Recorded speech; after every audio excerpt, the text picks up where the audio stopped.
Yesterday we discussed temperature and we talked about how we use a thermometer to measure temperature.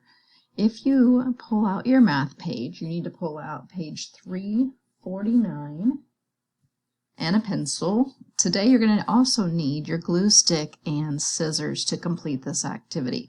We're going to compare temperatures. So if you look at page 349, you notice that they've given me 4 thermometers, okay? And each of these thermometers has a different temperature. The first one is 70 degrees, the next one is 30 degrees, number 3 is 50 degrees, and number 4 is 90 degrees.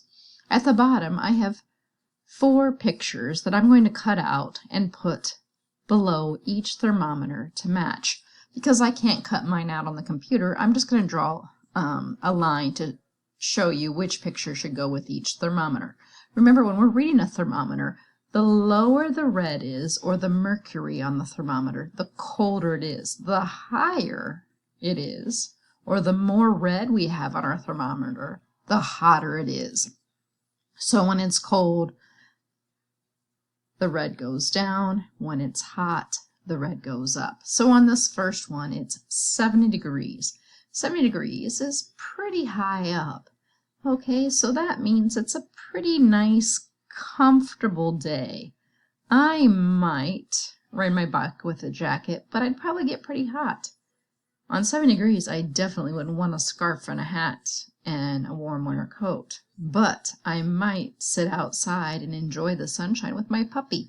So this is a good picture for 70 degrees, the girl with the dog. So cut that one out and put it underneath the thermometer that reads 70 degrees. The next thermometer says 30 degrees. 30 degrees is very cold. Remember from yesterday when it was 30 degrees?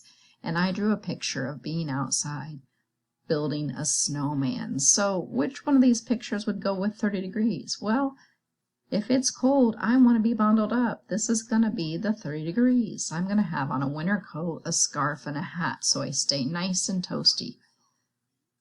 Number 3 gives me 50 degrees. Well, 50 degrees is right in the middle, and that's exactly a good way to describe 50 degrees. It's neither hot nor cold, but because it's not hot, I'm not going to be out running around in my shorts, but I probably also don't need a winter coat, but I might need a jacket. So let's take this picture here. See how the boy has on a red jacket?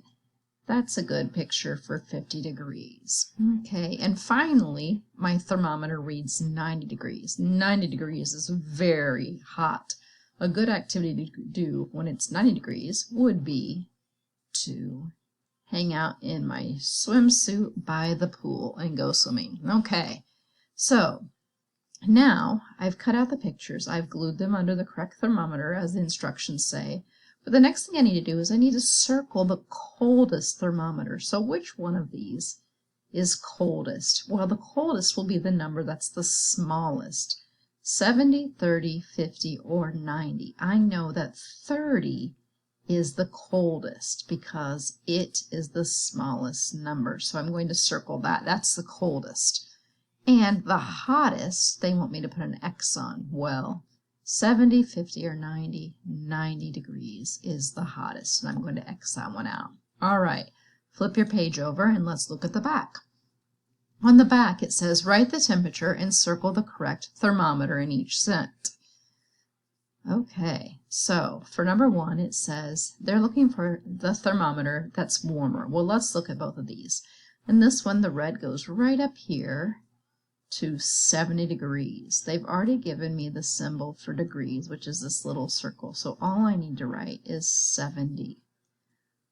This thermometer, the red, stops at 30, so it's 30 degrees.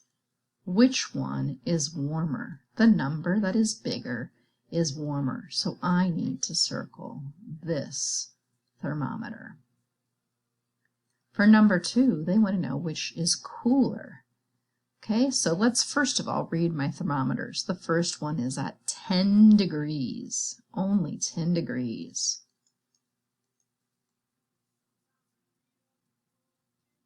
The next one goes all the way up to 90. Which thermometer shows a cooler temperature, 10 or 90. 10 is far cooler, so I need to circle 10. Good work, guys. Turn your page over, put a sticker or a smiley face on it, and you're all done.